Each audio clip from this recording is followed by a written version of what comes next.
If someone had told me a year ago that my life would turn into the kind of drama you'd find on a Reddit thread, I wouldn't have believed it. But here I am. At 30 years old, I was engaged to a man I'd been with for 7 years. Everything seemed perfect, until it wasn't. We met in college during a group project. He was the funny, charismatic one, and I was the organized, practical one. We stayed together through grad school, career climbs, and countless milestones. Our friends called us the power couple. Last year, he finally proposed during a romantic beach getaway. It was perfect, or so I thought. I dove into wedding planning, booking venues, sampling cakes, and dreaming of our future. But looking back, there were red flags.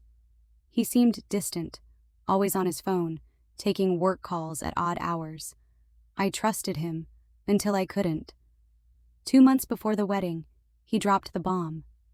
He wasn't just calling off the wedding, he was in love with someone else, a coworker. And not only that, he'd already proposed to her. The worst part? He invited me to their wedding to keep things amicable. I spent the next week canceling vendors, dealing with non-refundable deposits, and trying to explain to my family what had happened. I was heartbroken, but something inside me snapped. I wasn't going to let him rewrite our story. I decided to go to their wedding, not to make a scene, but to see it for myself. I wanted closure. I wanted to know if he'd actually go through with it. So I showed up unannounced in an emerald green dress that turned heads. The moment I walked in, the room went silent. He looked shocked. She looked annoyed. During the toasts, I stood up and wished them well, but with just enough edge to make my point. The cracks in their perfect day started showing almost immediately. After the wedding, their marriage unraveled fast. Rumors of fights, unpaid bills, and even infidelity started circulating.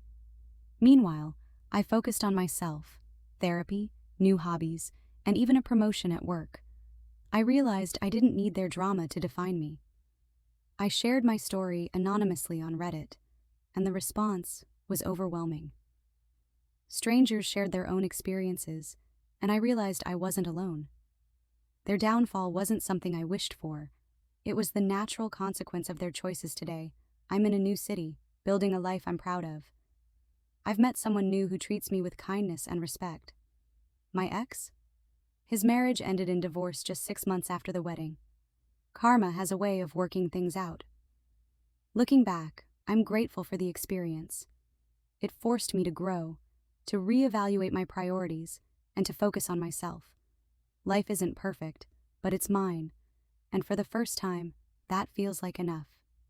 If you've ever felt betrayed or undervalued, I want you to know this. You don't have to let someone else's choices define you. Stand up for yourself, focus on your own happiness, and trust that life has a way of working out. Thanks for letting me share my story. Don't forget to like, comment, and subscribe if this resonated with you. See you in the next video.